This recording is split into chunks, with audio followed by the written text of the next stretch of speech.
नमस्कार दोस्तों, हम लोग मौलिक अधिकार पढ़ रहे हैं और अभी तक हम लास्ट क्लास तक 4 मौलिक अधिकारों को डिस्कस कर चुके हैं। आज की क्लास हमारी नेक्स्ट जो फंडामेंटल राइट दिया गया है हमारा 5वां मौलिक अधिकार, जिसका विषय है संस्कृति और शिक्षा संबंधी अधिकार। इसका जो क्रम संख्या है वो 5 है। इस पर हम आज बात करेंगे, इसका डिस्कस करेंगे, इसके सभी आर्टिकल्स, इसके सेक्शंस के बारे में बात करेंगे कि किस आर्टिकल में क्या क्या चीज़ कही गई है, किस प्रकार के अधिकार दिए गए हैं। तो आइए हम स्टार्ट करते हैं। संस्कृति और शिक्षा संबंधी अधिकार, इसका जो विस्तार है वह आपका 2 आर्टिकल्स में है, आर्टिकल 29 और 30 में। आर्टिकल 29 और 30 में ही इस अधिकार का विस्तार है। तो सबसे पहले देखते हैं हम आर्टिकल 29। आर्टिकल 29, देखिए आर्टिकल 29 और 30 दो ही आर्टिकल हैं। बेसिकली इसके बारे में थोड़ी सी जानकारी मैं दे दूं आपको। संस्कृति और शिक्षा संबंधी जो मौलिक अधिकार है वह अल्पसंख्यक वर्गों के लिए है। जो भी माइनॉरिटीज़ हैं वो लैंग्वेज के बेसिस पर हो सकती हैं, वो कल्चर के बेसिस पर हो सकती हैं, वो अन्य किसी भी आधार पर हो सकती हैं। तो वह सभी वर्ग, समाज के वह सभी वर्ग या भारत के क्षेत्र में, भारत के राज्य क्षेत्र के अधीन निवास करने वाले वह सभी नागरिक जो कि भाषाई आधार पर अल्पसंख्यक हैं या फिर अपनी संस्कृति के आधार पर अल्पसंख्यक हैं, उन सभी के लिए आर्टिकल 29 और 30 में कुछ विशेष मौलिक अधिकारों को वर्णित किया गया है, उनको दिया गया है। वो क्या क्या है? 29 और 30 में, दोनों में एक मेन डिफरेंस, सबसे पहली चीज़ तो ये समझ लिए कि अनुच्छेद 29 जो है वो कल्चर को प्रोटेक्ट करने के लिए दिया गया है। आर्टिकल 29 जो है वो संस्कृति को सुरक्षित करने का अधिकार देता है अल्पसंख्यक वर्गों को। और जो नेक्स्ट आर्टिकल है आर्टिकल 30, वो आपका एजुकेशनल राइट्स देता है, मतलब शिक्षा संबंधित अधिकार देता है अल्पसंख्यक वर्गों को ही। तो 2 आर्टिकल्स हैं, दोनों ही आर्टिकल्स क्लियर हैं। पहला आर्टिकल्स हमें अल्पसंख्यक वर्गों को संस्कृति को प्रोटेक्ट करने के लिए अधिकार देता है और दूसरा शिक्षा संबंधी अधिकार देता है, मतलब उन्हें एजुकेशनल इंस्टीट्यूशंस स्थापित करने का अधिकार देता है, उनको मैनेज करने का अधिकार देता है। तो दोनों ही आर्टिकल क्लियर हैं एकदम। तो आइए देख लेते हैं। सबसे पहले हम आर्टिकल 29। आर्टिकल 29 में 2 सेक्शन हैं। आर्टिकल 29 का जो सेक्शन 1 है वह क्या बताता है कि भारत के प्रत्येक नागरिक को अपनी भाषा, लैंग्वेज, स्क्रिप्ट, लिपि और कल्चर, संस्कृति को बनाए रखने का अधिकार। मतलब जो भी लोग भारत के राज्य क्षेत्र के अधीन, जो भी व्यक्ति भारत के राज्य क्षेत्र के अधीन निवास करते हैं वो भारत के नागरिक हैं और वो अल्पसंख्या में हैं, मतलब कम संख्या में लोग वो निवास करते हैं। दूर दराज के क्षेत्रों में, जैसे कि एग्जांपल ले हम, जैसे कि जनजातियां होती हैं, बहुत सारी जनजातियां हैं भारत के अलग अलग क्षेत्रों में, अलग अलग भागों में निवास करती हैं। तो उनका जो अपना कल्चर है, कल्चर के अंतर्गत क्या क्या चीज़ें आती हैं, जैसे कि भाषा है, उनकी बोलचाल जो है भाषा है, या फिर उनकी लिपि है कोई अपनी पर्टिकुलर, या फिर उनका रहन सहन है, खाने पीने के तरीके हैं, वेशभूषा है।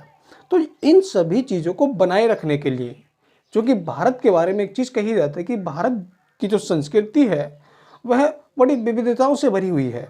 यहाँ पर भिन्न भिन्न धर्मों के, भिन्न भिन्न जीवन, भिन्न भिन्न शैलियों अपनाने वाले लोग निवास करते हैं, जीवन शैली अपनाने वाले लोग निवास करते हैं।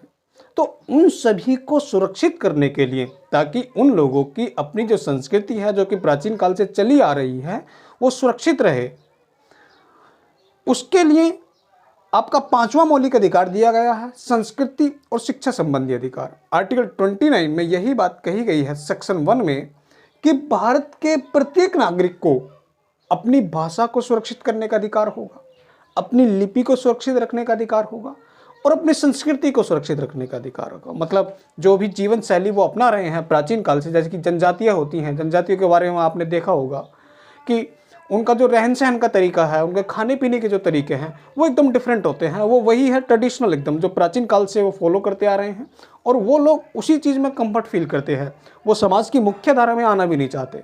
तो सरकार जो है उनके लिए कुछ स्पेशल ट्रीटमेंट करती है, उनके लिए हमारे कॉन्स्टिट्यूशन में भी कुछ विशेष प्रावधान दिए गए हैं ताकि उनकी जो संस्कृति है, उनका जो कल्चर है वो बना रहे। तो इसीलिए आर्टिकल 29 के सेक्शन 1 में प्रत्येक नागरिक को अपनी भाषा, लिपि और संस्कृति को सुरक्षित रखने का अधिकार दिया गया है।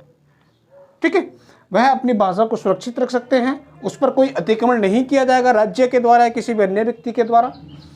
उनको उनके जो खान पान के तरीके हैं उनको सुरक्षित रखने का अधिकार है। ठीक है, मतलब इकोनॉमिकली जीवन शैली के लिए जो भी अपना जीवन यापन के लिए वो तौर तरीके अपनाते हैं वह सभी सुरक्षित किए जाएंगे, उन पर कोई भी अतिक्रमण नहीं किया जाएगा। इसलिए आप लोग देखते हैं कि बहुत सारे ऐसे क्षेत्र होते हैं, जनजातीय क्षेत्र होते हैं, जहाँ पर जो समाज की मुख्य धारा के लोग हैं उनका प्रवेश वर्जित कर दिया जाता है। ये चीज़ हम पहले इस बात को हम डिस्कस कर चुके हैं कि कुछ आरक्षित क्षेत्रों में प्रवेश को वर्जित कर दिया जाता है राज्य के द्वारा। वो इसीलिए किया जाता है ताकि उनकी जो संस्कृति है, उनका जो कल्चर है, उसको कोई हानि ना पहुंचे। ठीक है, यह है आर्टिकल 29 का सेक्शन 1। आर्टिकल 29 का सेक्शन 2 क्या कहता है कि राज्य द्वारा पोषित शिक्षण संस्थाओं में धर्म, रिलीजन, मूलवंश, जाति और भाषा के आधार पर प्रवेश न देने का निषेध। यहाँ पर यह बताया गया है कि कोई भी ऐसी शिक्षण संस्था जो कि राज्य से पोषित है, मतलब सरकार जो है, आप इसे ऐसे समझिए जिसको गवर्नमेंट कहीं ना कहीं फंडिंग कर रहा है, गवर्नमेंट जो है उसको कहीं ना कहीं आर्थिक रूप से सहायता प्रदान करता है, तो ऐसे किसी भी शिक्षण संस्थान में इन आधारों पर किसी भी भारतीय नागरिक को प्रवेश देने से वंचित नहीं किया जाएगा। आप उसको ये बोल के मना नहीं कर सकते कि आप पर्टिकुलर किसी धर्म से बिलोंग करते हो, पर्टिकुलर किसी वंश से बिलोंग करते हो, या फिर आप पर्टिकुलर कोई भाषा जानते हो। ठीक है, तो राज्य द्वारा पोषित, यदि राज्य ऐसे किसी एजुकेशनल इंस्टीट्यूशंस को इकोनॉमिकली सपोर्ट करता है तो उस कंडीशन में प्रत्येक नागरिक के पास ये अधिकार होगा कि वह उस शिक्षण संस्था में प्रवेश पा सके। ठीक है, आधार पर प्रवेश न देने का निषेध। ठीक, ये 2 आर्टिकल है आर्टिकल 29। ये बेसिकली कल्चर को प्रोटेक्ट करने के लिए हैं, जो कि अल्पसंख्यक वर्गों के लोग हैं, वो भाषाई आधार पर अल्पसंख्यक हो सकते हैं, वो धर्म के आधार पर अल्पसंख्यक हो सकते हैं, वो मूलवंश के आधार पर अल्पसंख्यक हो सकते हैं। उन सभी वर्गों को अपनी संस्कृति को, अपने कल्चर को प्रोटेक्ट करने के लिए, सुरक्षित करने के लिए आर्टिकल 21 के तहत कुछ मौलिक अधिकार दिए गए हैं।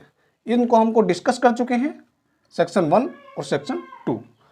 अब देखिए आर्टिकल 30। आर्टिकल 30 क्या है, वो एजुकेशनल इंस्टीट्यूशन से रिलेटेड है, शिक्षण संस्थाओं से संबंधित है।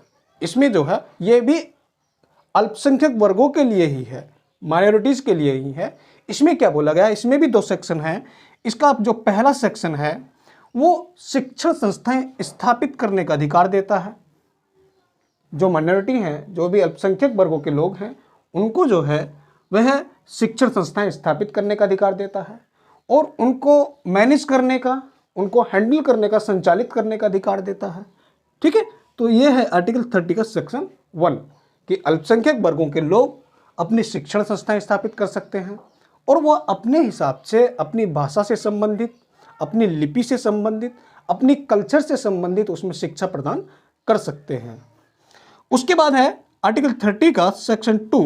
ये बेसिकली ये जो है ये आपका आर्टिकल 29 का सेक्शन 2 ही है,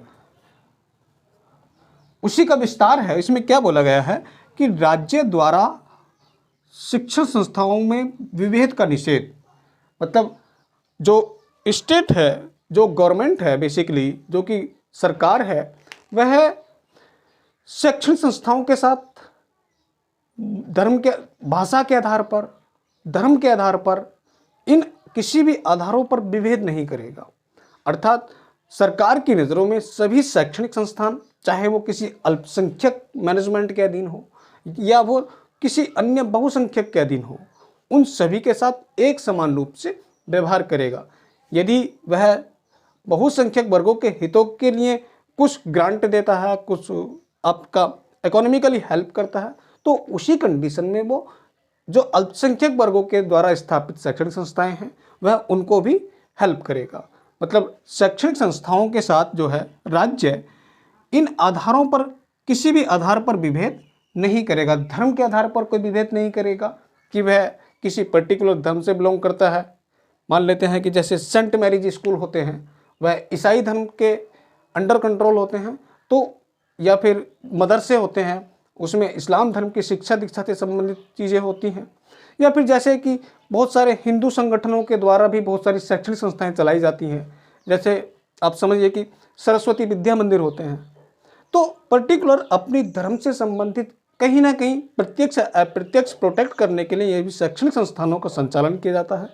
तो राज्य का यह कर्तव्य होगा आर्टिकल 30 के सेक्शन 2 के तहत कि वह सभी शैक्षणिक संस्थाओं के साथ एक समान व्यवहार करेगा, वह किसी के साथ कोई विभेद नहीं करेगा।